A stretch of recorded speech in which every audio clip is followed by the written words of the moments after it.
이제 느헤미야가 아닥사스다 왕에게 각종 조서와 그리고 허락을 받고 이제 무사히 예루살렘에 도착을 했습니다. 오늘 우리가 읽은 본문 말씀의 12절 말씀을 보면 이 일이 어디로부터 시작이 됐는가를 알 수가 있죠. 12절 상반절에 보시면 내 하나님께서 예루살렘을 위해 무엇을 할 것인지 내 마음에 주신 것. 이제 바로 이것 때문에 느헤미야가 지금까지 이 모든 일들을 했던 거죠. 우리가 1장에서 살펴봤었던 열왕기의 말씀, 또 예레미야서의 말씀들을 읽으면서 하나님께서는 이미 가나안 땅에 들어가기도 전부터 이와 같은 말씀을 신명기에 보면 나오죠. 하나님의 말씀에 순종하면 이제 이스라엘 백성들이 가나안 땅에서 영원토록 축복을 받고 살게 될 것이고, 일곱 길로 한 길로 쳐들어왔던 저기 일곱 길로 도망가게 될 것이다. 이런 위대한 승리를 이미 신명기에서 모세 여호수아 때에 가나안을 아직 정복하기도 전이죠. 그때의 그런 축복을 약속하셨을 뿐만 아니라 반대로 이 가나안 땅에 아무리 들어가서 정복을 하고 살게 된다 할지라도 하나님 말씀에 순종하지 않으면 이제 각종 재앙과 질병들, 그리고 끝내는 전쟁에서 패망해서 온 땅에 포로로 끌려가게 될 것이다. 그러나 그럴지라도 그곳에서 회개하고 깨달으면 다시금 이 땅으로 돌아오게 할 것이다 하는 말씀이 이미 사울과 다윗 왕 때에 이스라엘 나라가 생겨지는 것은 상상도 할 수 없었던 모세와 여호수아 때에 이미 하나님께서 그런 말씀을 하셨다. 이 성경 66권이 오늘날 우리에게는 다 중요하고 그 모두가 하나님의 말씀이지만 66권이 하루아침에 동시에 다 성경이 된 것은 아니죠. 모세 5권, 모세 5경 그 5권이 성경의 출발이죠. 그 어떤 면에서는 창세기부터 신명기까지가 성경 중에 성경이다.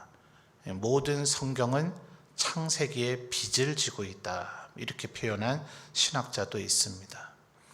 그러니까 하나님 앞에 어떻게 살아야 되는가를 말씀을 읽으면 선명하게 깨닫게 된 거죠. 그래서 우리가 1장에서 살펴본 느헤미야의 눈물은 그 말씀을 읽은 겨우 그날 시작된 것도 아니고 자신의 형제 하나니와 몇몇 사람이 예루살렘을 갔다 온 거로부터 시작된 것도 아니다. 그 이전부터 느헤미야는 하나님 앞에 울고 슬퍼하며 금식했었다. 이제 그런 얘기들을 우리가 살펴봤습니다. 그러니까 지금 오늘 우리가 읽은 2장 12절에 바로 이것, 내 하나님께서 예루살렘을 위해 무엇을 할 것인지, 느헤미야의 마음에 이런 소망과 비전을 갖게 하신 거죠. 이것 때문에 지금까지 이 모든 일이 이루어진 겁니다. 근데 여러분, 대부분 위대한 사람들이 이제 이런 비전과 소망을 갖게 돼요. 다른 사람들보다 먼저 이것을 갖게 되죠. 모든 사람들이 이런 소망, 이런 비전을 다 가졌는데 그 뒤에 이런 것을 겨우 갖게 된다면 그런 사람은 지도자가 될 리가 없죠. 이미 모두 다 그 마음을 먹고 있는 걸요. 오히려 뒤늦은 사람으로서 그저 이 비전을 미리 이미 갖고 있는 사람들이 그 사역의 대열에 끼워주기만 해도 감사해야 되겠죠. 그러니까 주로 지도자들, 위대한 하나님 앞에 신앙의 선진들, 어떤 면에서는 신앙의 영웅들이 12절과 같은 하나님 앞에 먼저 앞선 비전과 소망을 갖게 됩니다. 분명히 훌륭한 분들이 맞아요. 하나님 앞에 그만큼 영적인 감각이 깨어 있고 기도하고 하나님과의 관계가 밀접하고 긴밀하게 유지되어 있기 때문에 이런 생각을 가져요.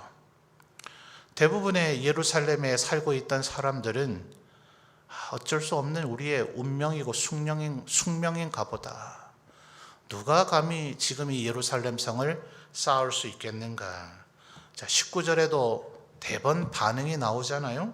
19절에 보면 이 하나님의 백성들을 대적하는 대표적인 인물들, 호론 사람 산발랏, 암몬 사람 도비야, 그리고 아라비아 사람 게셈과 그들의 추종자들, 그들의 종족들이 이제 예루살렘 성을 쌓는 것을 집요하게 방해합니다.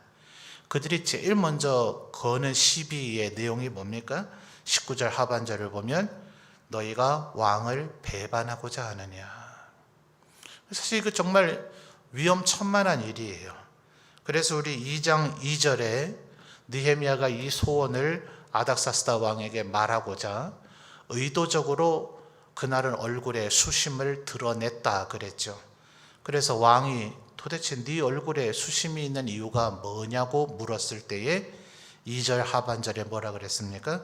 그때 내가 크게 두려워했다 그랬어요. 이건 정말 보기에 따라서는 왕을 배반하려고 하는 의도가 있다고 볼 수도 있습니다. 수도와 가까운 곳에 성을 쌓는다 이러면 수도를 방해하기 위한 위성도시의 건설로 볼 수가 있어요. 왕이 계획을 세워서 제국 곳곳에 주요 거점에 성을 쌓는다. 그래서 좀 방위력을 튼튼히 하기 위한 국가 경영 정책일 수 있어요. 그런데 신하가 왕이 구상하지도 않았는데 자기가 구상을 해서 성을 쌓는 것이 어떻겠습니까? 거의 대부분의 인류 역사에서 이것은 반역의 시도로 이해됐습니다. 더군다나 최변방이에요. 제국의 수도 수산궁에서 가장 멀리 떨어져 있는 변방이고 느헤미야의 고향이고 바벨론 때부터 정복하기가 가장 어려웠던 지역입니다. 그곳에 성을 다시 쌓겠다. 그러니 사실 그동안 포로로 잡혀왔던 유대인들이나 또 예루살렘과 유다 땅에 머물러 있었던 유대인들이나 이 일에 감히 엄두를 내지 못했어요. 이미 15년 전쯤에 에스라를 중심으로 해서 성전을 쌓는 일이 얼마나 많은 방해에 직면했는가를 이스라엘인들은 다 경험을 했어요. 성전이야 말 그대로 신을 섬기는 장소이고 예배하는 장소 아닙니까? 거기에는 군사력이 보장되어 있질 않아요. 정신을 집중을 시키고 정신을 하나로 모아주는 단결심은 가져다 줄지 모르지만 전쟁은 그것만으로 이루어지지 않습니다. 최소한의 무장이 돼 있는 상태에서야 소위 정신전력이라는 것이 승패를 좌우할 수는 있겠지만 아무 무장도 하지 않은 사람들에게 아무리 애국심이 고취돼 봐야 그저 무참하게 학살될 뿐이지 그것으로는 아무 일도 하지 못합니다.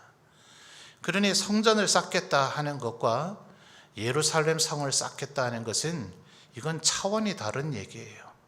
그 일을 시도하거나 계획하거나 실천에 옮긴다는 그 모든 순간이 계속해서 죽음의 그림자의 위협이 있을 뿐입니다. 그러니 그동안 아무도 150년이 지났지만 아무도 이 일을 해낼 것이라고 꿈조차 꾸지를 못했어요.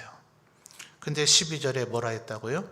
내 하나님께서 예루살렘을 위해 무엇을 할 것인지 내 마음에 주신 것. 하나님께서 느헤미야에게 이와 같은 꿈과 비전을 주셨어요. 굉장히 감사한 일이고 은혜로운 일이죠. 그런데 이런 분들이 가장 주의해야 될 것이 영적인 교만함을 주의해야 됩니다. 특권의식을 갖기가 굉장히 쉬워요. 나는 이런 꿈과 비전을 갖고 있는데 너희들은 뭐냐 이런 거죠. 너희들도 하나님을 아는 사람이라면 너희는 왜 이런 꿈을 이런 비전을 갖지 못했느냐 이런 마음을 먹기가 대단히 쉽습니다. 비전은 절대 나쁘지 않아요. 비전은 대단합니다. 비전은 위대하고 비전은 아주 좋은 것이고 하나님이 바라시는 것이고 심지어 하나님께서 영광을 받으실 것입니다. 그런데 그의 태도가 교만하고 영적인 우월의식에 사로잡혀 있으면 그 비전이 열매 맺지 못하고 실패하는 것들을 대단히 많이 봅니다. 그러니까 여러분, 우리들이 하나님 앞에 기도하면서 꿈과 비전을 갖는 것도 대단히 중요하지만 그 꿈과 비전을 어떻게 이루어갈 것인가. 나 혼자 이룰 수는 없어요. 아니요, 천년 만년에 한 명 정도씩 정말 그 어떤 사람이 도와주지 않아도 혼자 모든 일을 할 수 있는 천재, 그리고 무한한 능력의 소유자가 가끔 인류 역사에 출현하는 바가 있습니다. 혼자 그 일을 이루면 뭐 할 거예요? 어차피 혼자 살 세상도 아닌 것을요. 자기 집 짓는 일이면 지 혼자 하면 되죠. 그런데 이런 꿈과 비전은 대부분 개인적인 것이라면 그걸 우리가 꿈과 비전이라고 얘기하지 않죠. 너의 욕심이고 너의 야망이고 너의 아집일 뿐이지 최소한 한 교회 혹은 한 도시, 한 종족, 한 부족, 나아가서 한 민족, 한 국가를 향한 어떤 모두가 함께 누릴 그런 것을 마음에 품었을 때 그걸 비로소 비전이다, 꿈이다, 소망이다 이렇게 얘기를 하는 거죠. 그런데 그것은 누구와 해야 됩니까? 반드시 함께하는 사람들과 공감대를 형성하는 것이 중요해요. 그런데 이 영적인 특권의식, 영적 우월의식에 빠져버리면 다른 사람들을 멸시하고 천시하는 교만에 빠지기가 굉장히 쉽습니다. 사실은 다른 이들은 전혀 이런 비전을 갖지 못했으니까, 다른 이들은 이 비전을 이루고자 하는 위험을 감수하지 않았으니까, 다른 이들은 이 비전을 이루어내기 위한 열정을 갖지 않았으니까 실제로는 우월한 것이 맞기는 합니다. 그런데 내가 우월하고 너희는 열등하다, 이런 태도를 드러내는 사람은 절대로 지도자가 될 수가 없습니다. 그래서 언제나 우리들이 하나님 앞에 다시 한번 말씀드리지만 남들 다 가지고 있는 비전을 이제 내가 갖추면 그 얘기하지 마세요. 부끄러운 일이에요. 남들이 속으로 비웃습니다. 너 그거 이제 깨달은 거야? 이제 겨우 그런 생각에 사로잡힌 거야? 야, 다 일일이 한 명씩 가서 물어봐. 여기 있는 사람 그 생각은 다 갖고 있어. 이렇게 얘기할 거예요. 그러니까 그런 건 얘기할 거리가 못 되죠. 근데 남들 전혀 그런 생각을 하고 있지 않은데 내가 먼저 혹은 나 혼자 그런 생각을 하고 있다. 굉장히 하나님 앞에 축복받은 것이고 대단한 것이기는 합니다. 근데 그것을 모두와 함께 이루어가기 위해서 극도로 겸손해야 된다는 것을 기억해야 됩니다.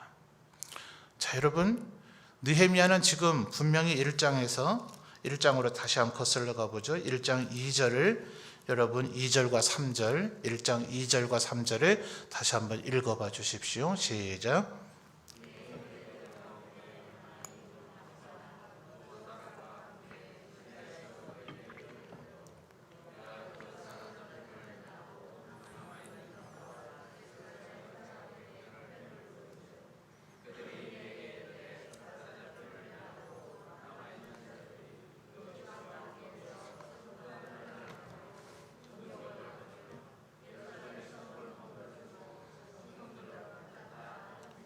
아멘.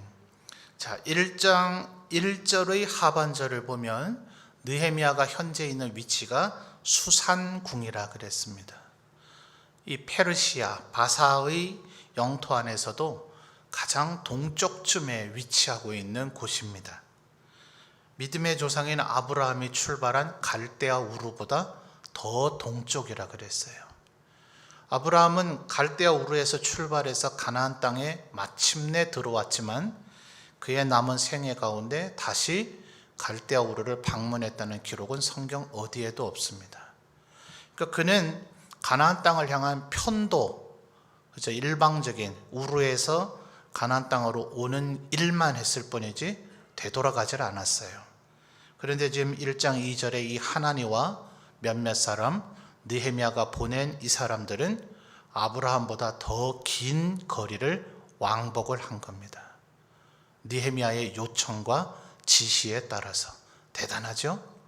자, 그러나 아무리 이것이 대단할지라도 또 우리는 지난 시간에 2장 8절 다시 한번 확인해 볼까요? 2장 8절입니다. 자, 2장 8절 또 한번 읽어주세요. 시작.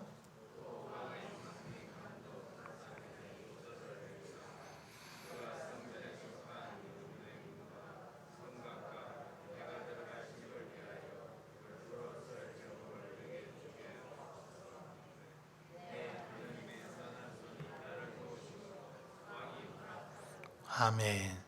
자, 느헤미야는 2장 8절에 이미 예루살렘을 다시 쌓기 위해서 건축 재료가 얼마나 필요한지 계산이 다 되어져 있다 그랬습니다.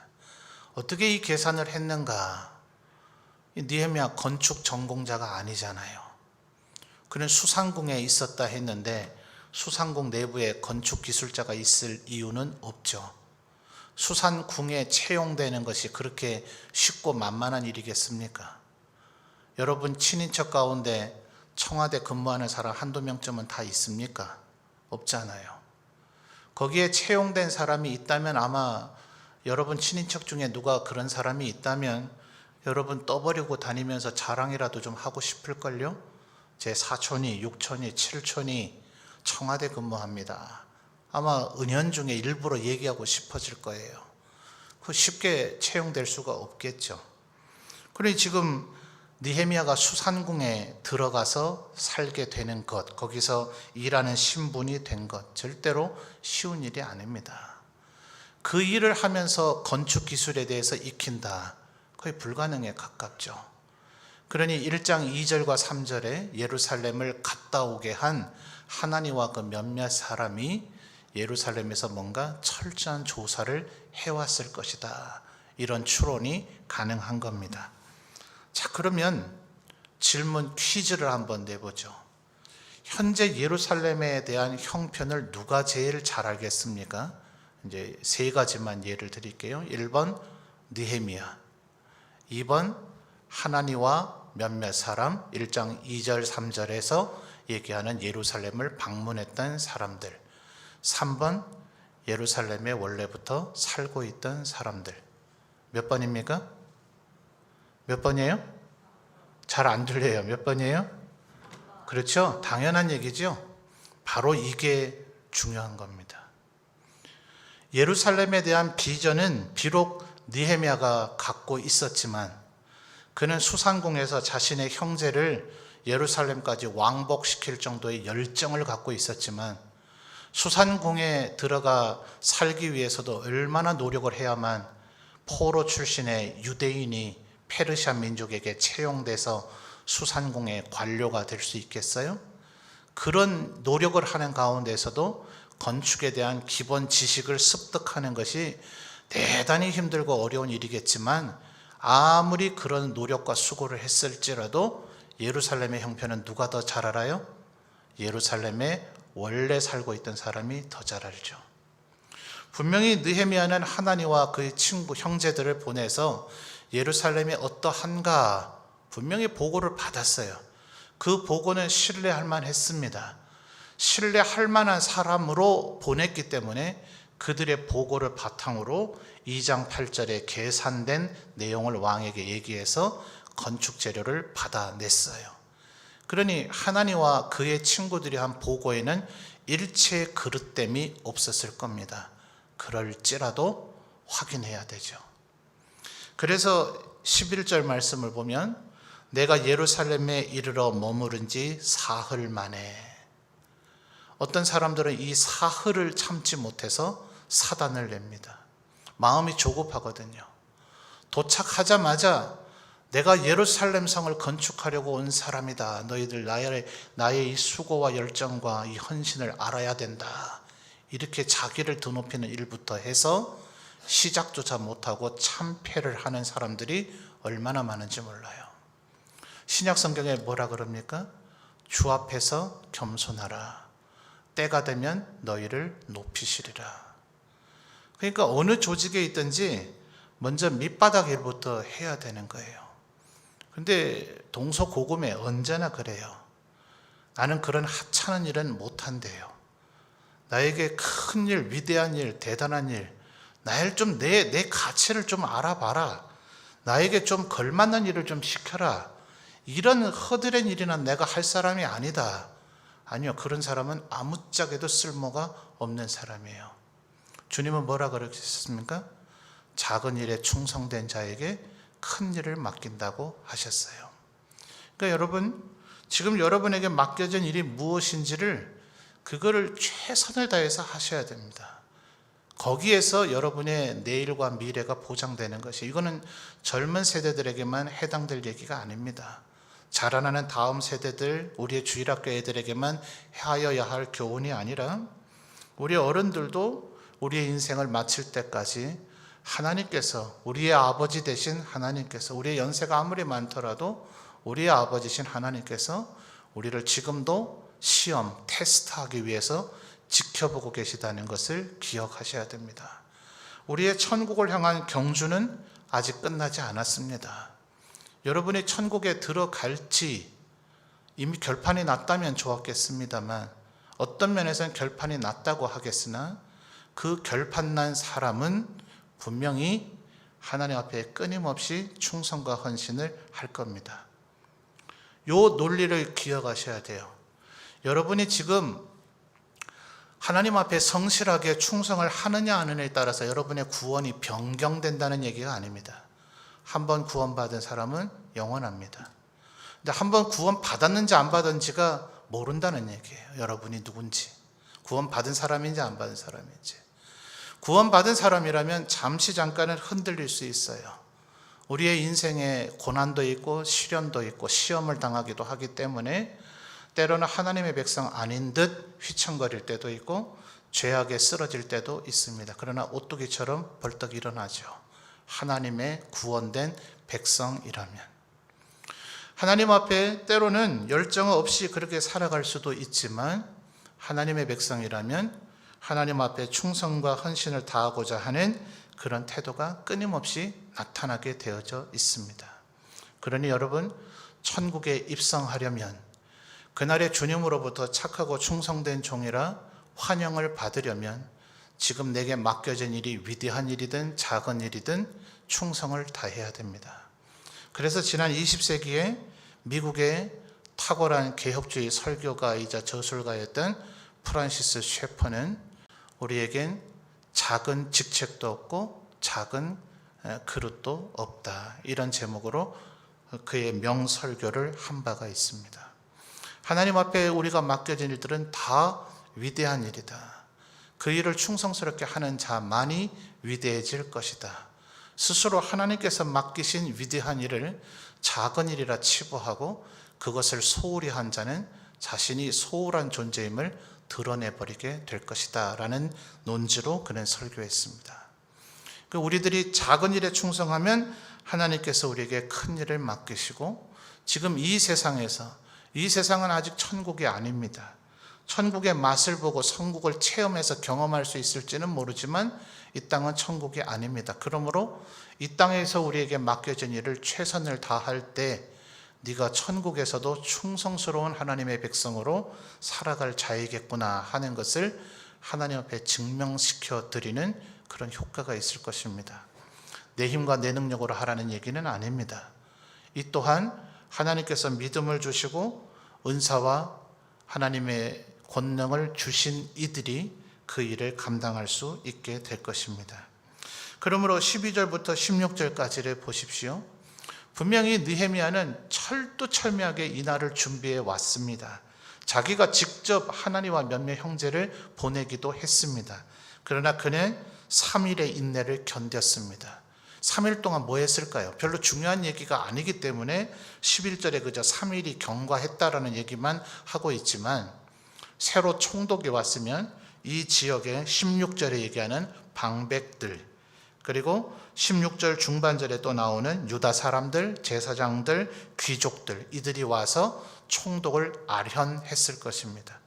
사실 19절에서 아닥사스다를 왕이라 표현했지만 아닥사스다는 황제와 같은 지위에 있는 사람이고 느헤미야와 같은 총독이 유다 왕과 같은 위치이죠.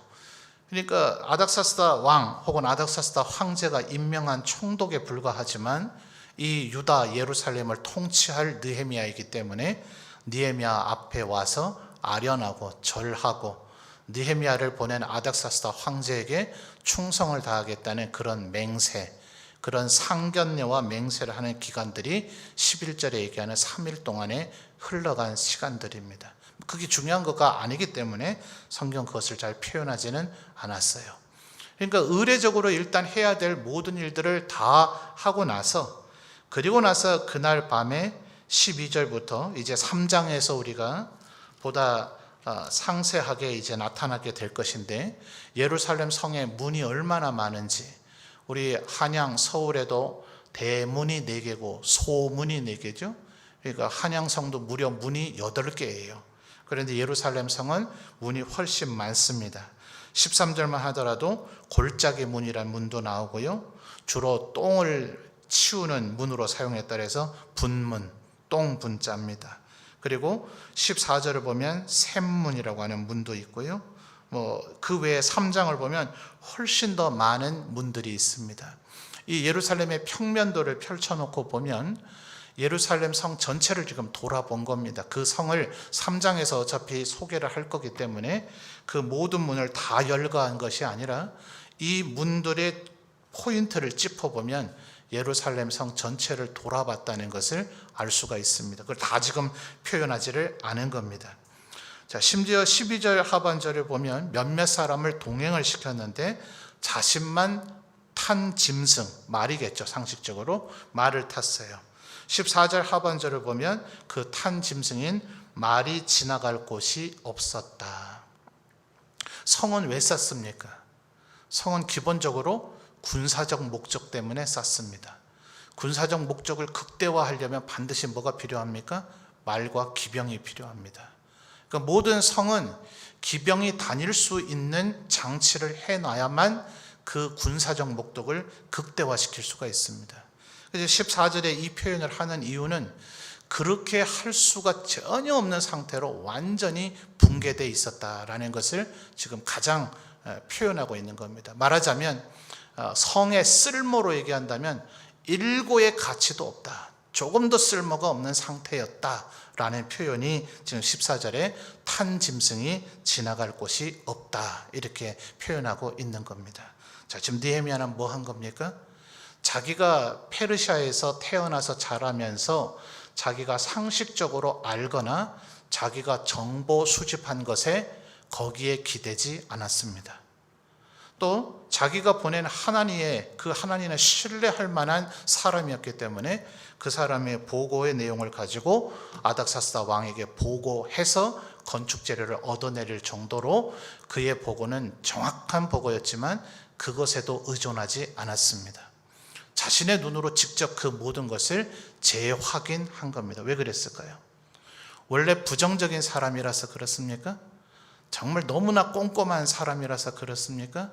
어떤 면에서 보면 대단히 미련하고 아둔해 보이지 않아요? 그럼 그동안 정보 수집은 왜 했어요? 하나님을 그 멀리서 도대체 왜 보냈어요? 보냈으면 그걸 믿어야죠. 그런데 여러분, 예루살렘 성 사람들의 마음을 얻어야죠. 아무리 느헤미야가 사전에 그런 모든 일을 했다 하더라도 사람들 사이에 이미지와 인식의 문제가 있습니다. 느헤미야 총독이 와서 한 번도 성을 돌아본 적도 없이 우리한테 이런 말을 했다, 이것과 느헤미야가 실제로 그것을 철저하게 돌아보고 검증하고 확인해 봤다 하는 것과는 천지 차이죠. 그들이 물론 모를 수도 있어요. 왜냐하면 16절에 보면 내가 어디 갔었으며 무엇을 하였는지 그들에게 말하지 않았습니다. 이것은 느헤미야가 주님 말씀하신 것처럼 네 왼손이 한 일을 오른손이 모르게 하라 하는 것처럼 자기의 업적과 행적을 지금 드러내고 과장하고 자랑하지 말라는 것을 느헤미야가 하고 있는 모습으로 볼 수도 있습니다. 그러나 말 안 하면 모릅니까? 다 알죠. 그래서 17절을 보면 후회라고 하는 이것은 어느 정도 시간이 흐른 것을 얘기합니다. 일단은 느헤미야가 이 얘기를 함에 있어서 느헤미야의 마음에 공감대가 형성돼야 되죠. 느헤미야의 마음 속에 자기 자신이 먼저 감정적으로 이 예루살렘 성 사람들과 일치되는 마음을 가지려면 자기가 이것을 직접 체험을 해봐야 되는 것이죠. 그래서 17절에 보면 예루살렘 사람들에게 우리가 당한 곤경이라고 표현합니다. 느헤미야는 도대체 무슨 공경을 당했나요? 혹 하나니와 그의 형제들은 무슨 공경을 당했습니까? 그렇지 않죠.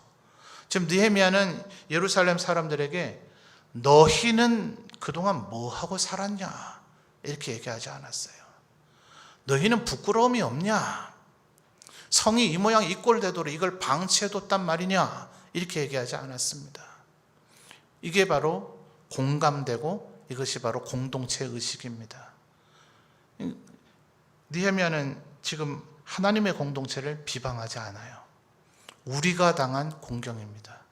사실 느헤미야는 여기 뭐 그리 잘못이 있겠어요? 이 공경을 당함에 있어서 그처럼 하나님 앞에 이렇게 헌신된 사람이 어디 있겠습니까? 목숨을 걸고 아닥사스다 왕에게 말해서 이 성을 건축하기 위한 모든 건축 재료와 호위 군대까지 이끌고 이곳에 왔습니다. 나는 최선을 다했는데 너희는 도대체 뭐 했냐? 충분히 이렇게 말할 수도 있었지만 느헤미야는 절대로 그렇게 말하지 않았습니다. 그저 한 번의 말에 그저 립싱크, 말 표현이 아닙니다. 20절에 보십시오. 심지어 이거는 이스라엘 사람들에게 하는 얘기가 아니라 이 예루살렘 성을 쌓는 일을 대적하고 방해하는 19절에 호른 사람, 암몬 사람, 아라비아 사람에게 하는 얘기입니다. 20절에 내가 그들에게, 이 그들이 바로 19절에 거론된 그들이죠. 그들에게 대답하여 이르되 하늘의 하나님이, 그 다음 뭐라고 얘기하죠? 우리를. 그죠? 느헤미야는 이 성 쌓는 일만 우리가 해야 되는 것이 아니라 이 일을 하고 나면 하나님께서 우리를 형통하게 하실 것이다.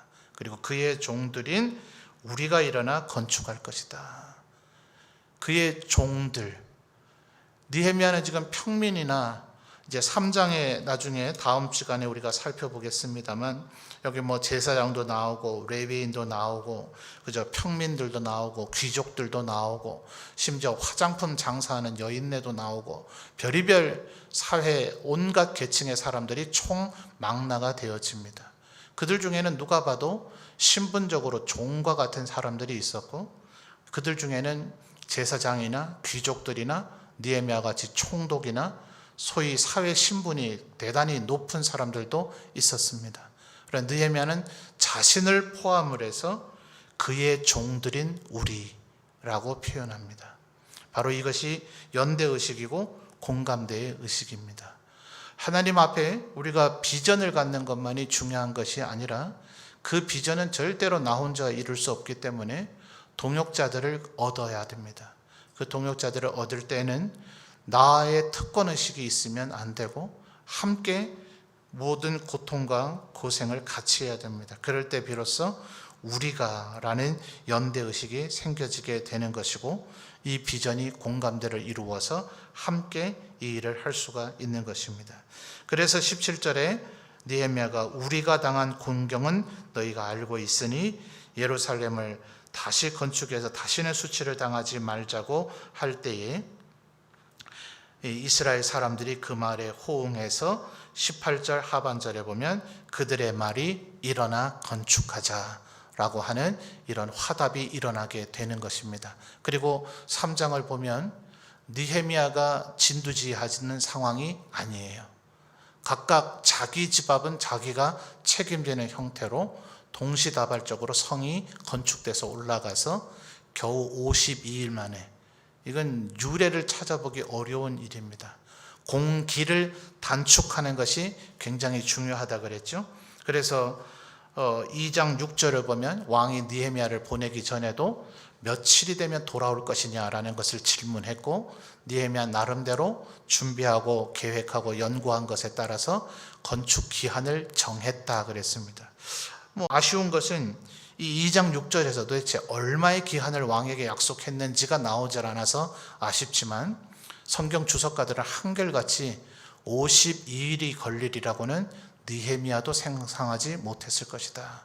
아마 왕에게 보고했던 기간은 그 기간보다 훨씬 더 길었을 것이다. 무엇이 이 놀라운 이런 업적을 가져옵니까?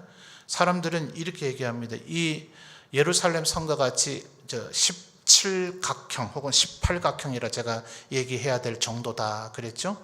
각 지역의 성벽의 높이도 다르고 성벽의 두께도 다른 이런 아주 난해한 건축물을 한 사람의 진두지에 의해서 한 바퀴를 쫙 돌면서 성을 쌓는 게 아니라 각자 자기 집 앞은 자기가 쌓는다는 개념으로 여러 사람들이 각각 동시다발적으로 성을 쌓아 올리면 자칫하면 이 성벽은 서로 연결되지 못합니다. 한순간에 외적의 공격에 의해서 무너져 버릴 그런 성벽이 되어져 버릴 수가 있습니다. 그러나 나중에 봉헌식을 하는 모습을 보면 이 성은 정말 견고하고 튼튼하게 지어졌습니다. 뭐 때문에요? 느헤미야의 단순한 것 같지만 이 한마디 속에는 느헤미야의 철학, 그리고 느헤미야의 삶, 느헤미야의 삶의 자세가 담겨 있는 겁니다. 너희가라고 얘기하지 아니하고 우리가 당한 공경, 너와 나 바로 우리라고 하는 것. 그래서 예수님께서 우리에게 기도하라 하셨던 그 기도에 나오는 대명사를 기억하십시오. 서양 사람들은 다 개인적이잖아요. 그런데 주기도문은 한결같이 뭐라고 되어 있습니까? 하늘에 계신 누구요? 우리 아버지요. 언제나 우리 기독교의 신앙은 우리라는 것을 기억하셔야 됩니다. 나 혼자 앞서가면 되는 게 아닙니다. 나 혼자 살아남으면 되는 게 아닙니다. 나 혼자 잘 믿으면 되는 게 아닙니다. 그런 세포는 그리스도의 몸에 필요하지 않습니다. 우리 모두가 함께 나아가고자 하는 것, 우리가 당한 공경, 우리가 건축하고 하나님께서 우리를 형통케 하시고 하나님께서 우리를 복 주실 것이다. 이 마음을 갖는 것이 하나님의 백성들의 마음이어야 된다는 것입니다.